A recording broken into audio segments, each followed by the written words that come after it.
Funny thing happened to me on the way to the studio tonight. Did I say funny? Actually, it was beyond belief. Greetings, cadets, and welcome back to the Movie Blues, where for the 9th consecutive week, we will be exploring the state Paramount-sponsored content terrorism that is Starfleet Academy. And, as you may or may not know, this week's episode is directed by Star Trek legend Jonathan Frakes, aka Number One.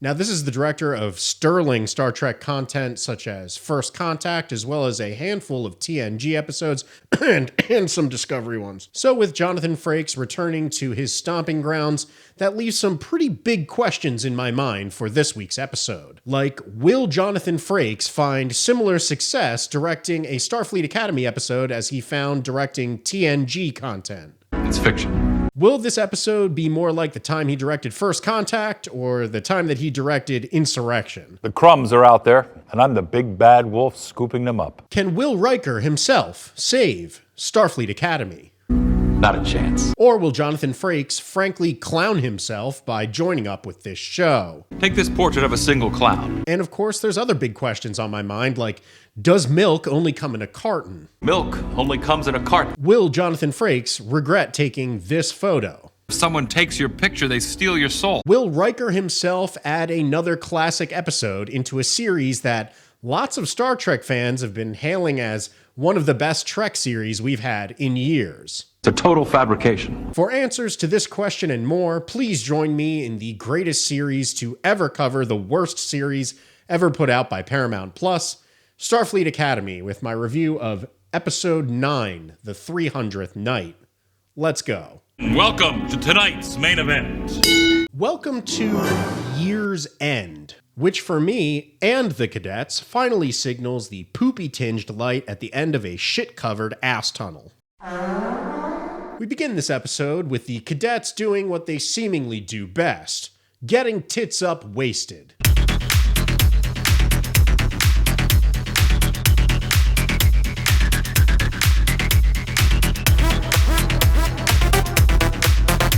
You're such fucking dopes. Tonight, we all have something to celebrate. Yeah, like the lowest rated series in Star Trek history, depicting a year full of massive blunders, accidental crimes, Klingons kissing their fish boyfriends on the fish mouth, and 2 massive terrorist attacks carried out on the Athena by Nugs Broccoli, who is still missing and at large. But yeah, fuck it, let's party. The Athena is off to Betazed to christen their new government, which they forcefully located in the heart of Betazoid civilization. Oh, well, hold on, wait a minute. Is this not a reused shot of Captain Strokelip? They're the same picture. They're finally feeling all they've accomplished this year. Yep, that barely connecting high five between a mentally disabled hologram and a career criminal pretty much sums up this year's accomplishments. So, Gay Worf milks himself into a bowl and everybody drinks it. Winner, winner, chicken dinner. Winner, winner, chicken dinner. He's not going to kill you. Drink up and join the family. Milk only comes in a carton. Leave it to half-gay fish penis here to give proper swallowing instructions to Caleb. Drink up. Cause I know that I'm a gay fish, yo. Caleb won't drink the friendship Kool-Aid because he misses his mommy, so he storms off to deal with his emotions. But his solidarity is once again interrupted by the digital dean of students. Attention, all cadets. For those of you who are clearly in a party mood this evening, a friendly reminder that storage rooms are for storage only and are not to be used for storing yourselves so you can do other things. So please, store it in your pants. The management thanks you. Please, for the love of God, make him stop. At this rate, this is like going to be the first digital construct in Starfleet Academy history to get Me Too'd. Like, what is wrong with Starfleet that this is the voice they chose for their top military school? Scene 675 of will they won't they bullshit plays out between Caleb and the little British boy he's been bawling all season. Oops, I guess it's won't again. I don't need your fantasy women. Meanwhile, the Magi protector of Imhotep's sealed sarcophagus returns to talk to Granny's peach tea and the War College principal for the 347th time this season to report that after months of searching, They've located Paul Giamatti, aka Nugs Broccoli, after he stole a secret piece of tech from Starfleet during his last attack. It's taken months to confirm our worst fear. Months. They've been looking for Noose for months. A guy who, in his last appearance in the show, had already been easily tracked down by Starfleet. I'm as disappointed as you are, if not more so. All of their ships, all of their captains, all of their tech, and all of their resources, and they've been looking for a guy with a tic-tac-toe board on his head for months. This entire operation has been a waste of resources, men, and equipment. So Ardeth Bay tells Granny's Peach Tea that the weapon that Noose Braca stole is an Omega Bomb, not referring to this show's ratings, which will make warp speed travel impossible in the area where the bomb had been detonated. Because even when we aren't talking about the burn, the most imagination that the show can conjure up is a weapon that does the same thing as what the burn did.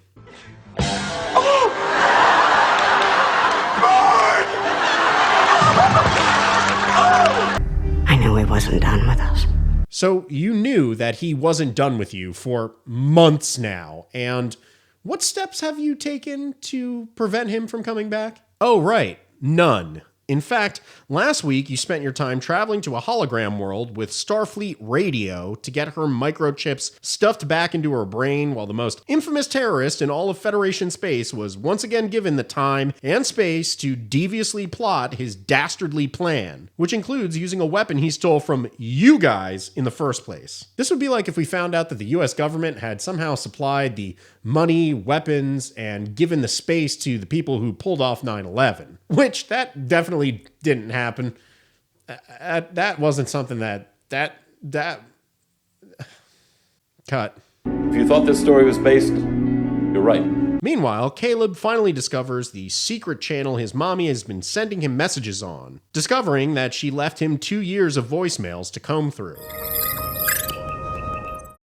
I'm over here stroking my dick. I got lotion on my dick right now. I'm just stroking my shit. I'm horny as fuck, man. I'm a freak, man. Like, for real. Caleb catches up with Mommy's messages while Holotard stares at him like she's taking a fat shit. Turns out Mammy has been desperately looking for her baby boy all this time as she's been chased around by Nugs Broccoli. She gives him the location to meet her outside of Federation space, and with that info, Caleb is ready to do what he does best: break 1,000 laws and endanger the lives of everyone around him. Oh boy, here I go killing again. Even with the information of a pending terrorist attack with apocalyptic consequences, the Starfleet party rages on, because priorities. And so Caleb ominously wishes his Betazoid bussy goodbye. I really hope you find peace and happiness. You deserve it more than anyone I've ever met. And if you know what's good for you, don't fucking come to school tomorrow. All right. Okay, to be fair, I added that last part. So Caleb starts working on earning his first GTA star of the day by stealing a shuttle, but thankfully he has a co-pilot to help him on his quest. And she's joining him because I haven't done one thing that hasn't been programmed in either of my lives. Not a single thing? Did the person who wrote this line actually watch or read the rest of season 1 of this show? In fact, the whole point of Sam's earlier episode this season was to show that she had ultimately learned how to disobey and not listen to her parents. Hell, in the same episode, she had Caleb hack her mainframe so she could get sake bombed at De Club. Are you going to tell me that that was also part of her programming? That's not living, and I deserve a life. It matters to me. It matters to me. So Sam explains why Raylib, who this entire season has shown that he can do anything with hacking or tech, needs a fat, sped hologram to help him on his quest. Man, I swear to God, the actress who plays Sam just at all times feels like she's clinging on for dear life to remember her lines of dialogue. At work while trying to synchronize your work bubble without someone who can calculate vector harmonics faster than a computer. I cannot wait. But it'll be no skin off my ass. Nanoseconds before the skin on yours loses cohesion and you are reduced into subatomic dust. Shut up! As in, close your mouth and stop talking. 99% chance of being turned into space salsa. This girl is like a crotch rash that you'd get at an all-you-can-eat shrimp buffet at a gentleman's club after scratching your nuts when you finished your meal. Just won't go away. which means you couldn't get rid of me if you try. If you want to stop me, you're gonna have to fucking kill me! Like a sitcom episode, all of Rayleig's little friends just happened to show up for hilariously contrived reasons. But how did you find me? I didn't. I volunteered to help lock down the shuttle bay. This is another example of how, like, AI could have probably written this scene better than a complete idiot like Tawny Newsome. Like, Eyebrows is saying that she was sent to lock down the shuttle bay, drunk in the middle of a party? They sent one girl to lock down all the shuttle bays, so what, she's checking them individually? Like, she's not just, like, standing at a control panel, shutting the whole room down? I mean, couldn't they even do that from the bridge as well? I guess in this instance, they wanted one blacked out girl to check individually each shuttle in the bay. That makes a lot of sense. It's such an incredibly smart group of writers that I'm just like, yo, we can't miss. It's an urban legend that never happened. Why made a show? Oh, okay, so gay fish Russell Brand just blacked out and ended up here. That's the, yep, that tracks. Yo, we can't miss. Cut it, please. So the crew escapes the Athena, which apparently is not tracking them and is totally unaware that a shuttle just left their bay. Wait a minute, where the hell is Gay Wharf? Like in the last episode, he was gone for 98% of the runtime because he had a cold, and now what are we doing with him this time? Oh, I'm sorry, could the writers of this show not have queefed out another contrivance from their brilliant writer brains?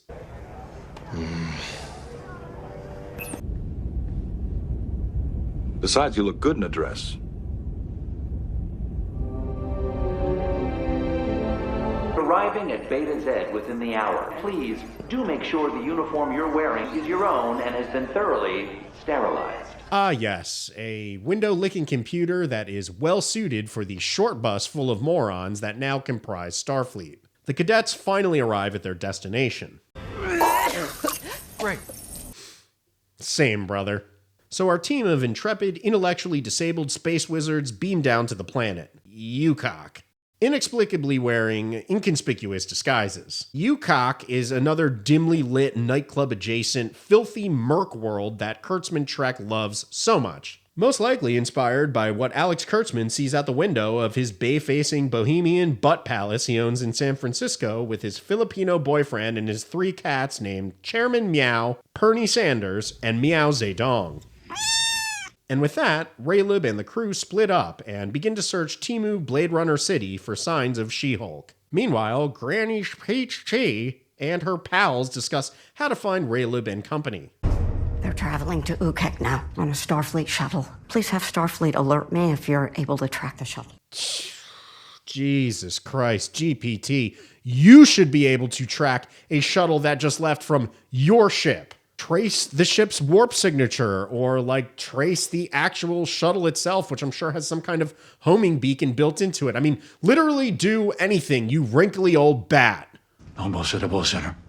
Oh wow, impressive. That phrase has now survived well into 1,000 years into our future. I'll base your ass on my fist, face, ass. Shut up. You have no intentions of staying on Beta Z. If you chase those kids into Benari-Ral territory, if you jump the border, I can't help you. But why? I mean, you guys are openly at war with the Venarial. Why not just grab 50 of your starships that you've been storing up over the past 100 years of the burn and go take these nerds out? I mean, why are you pussyfooting around this when the Venarial have like an entire battalion of Omega missiles that could cripple the entire galaxy? This isn't time to sit around sipping tea discussing diplomacy. This is time for a face-to-face confrontation. Operation Epic Fury.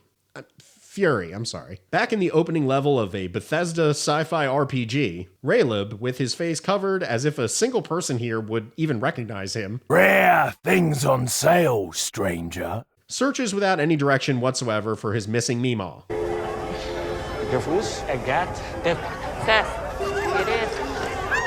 And yep, she's right there. Yeah, she's right there, dude. This entire bustling world of criminals and killers, and bro just got in line behind her at an interstellar Arby's. Mom. And at last, after 9 glorious hours, Raylib has found his mammy. And I'm trying to figure out why I kind of welled up during this scene. Don't kill me, I won't lie. And I got news for you. That means you're gay. It kind of happened, sue me, but it wasn't because Caleb led a life of hardship, separated from his mom, fighting to get back to her bosom, which, like, Jesus Christ, guys, chill. This is a little too close for comfort. No, I've realized that this reunion has made me all misty-eyed, not because of all the hardships that Caleb has faced his entire life, not because he was orphaned by a psychopathic terrorist with a tic-tac-toe board on his head.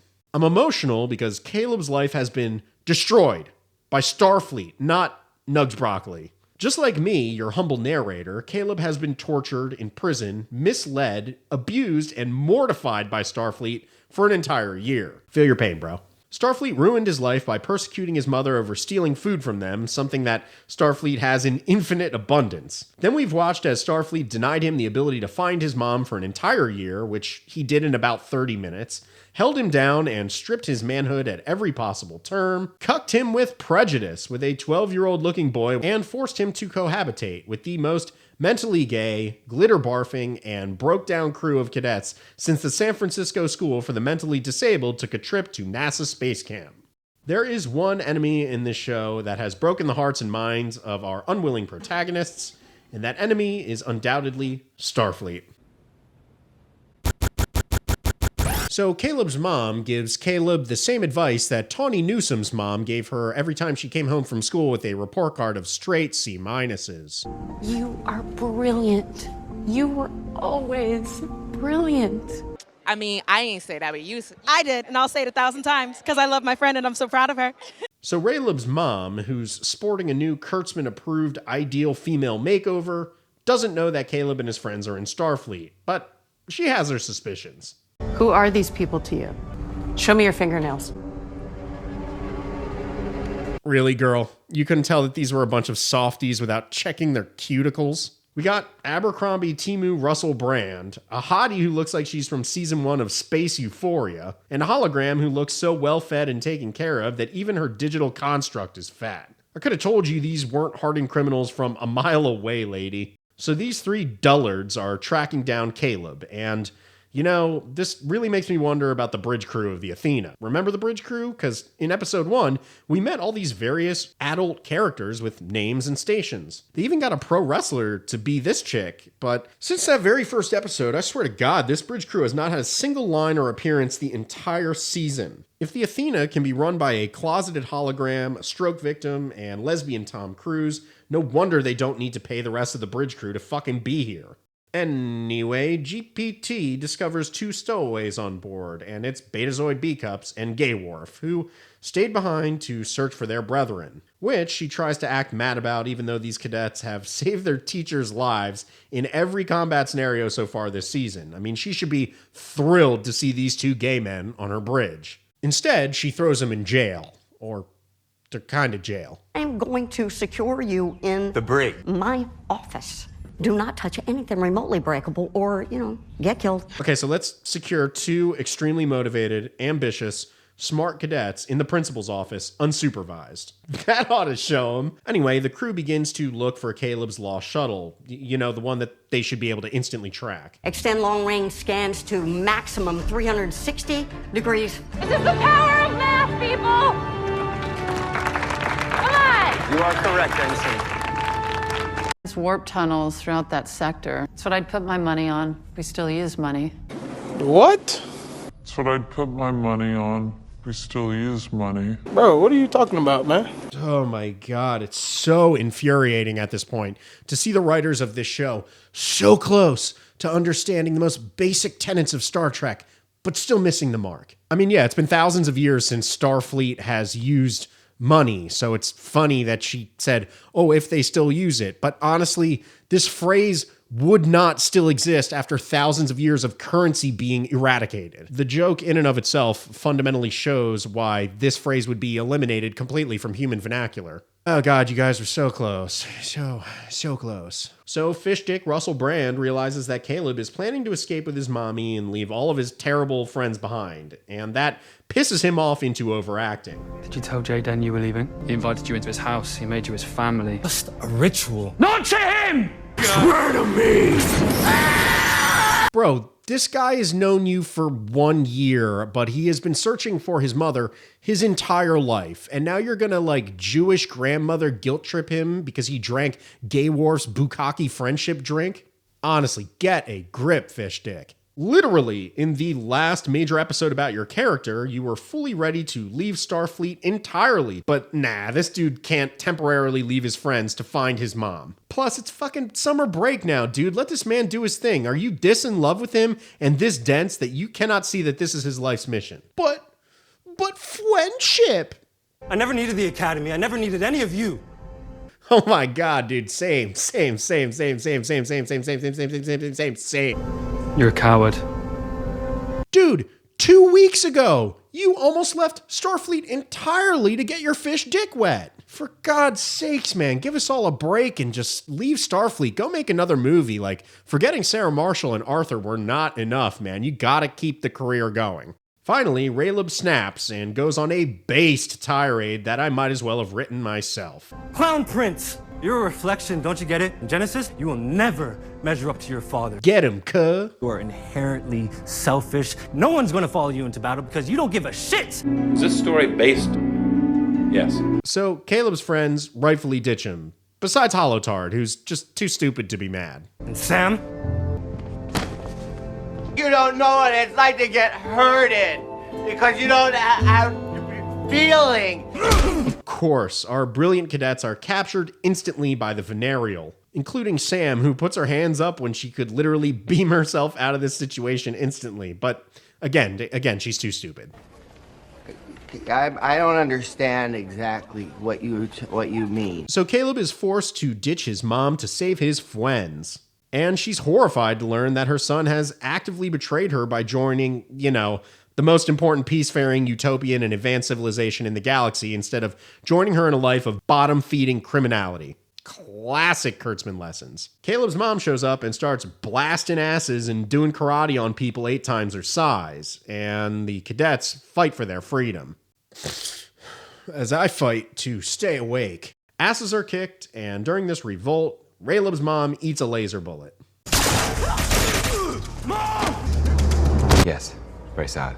Anyway. In an extremely low profile and typically genius fashion, the Athena fucking bursts into the atmosphere and destroys the entire marketplace by accident, which Sam, of course, loves. Now this is a flex!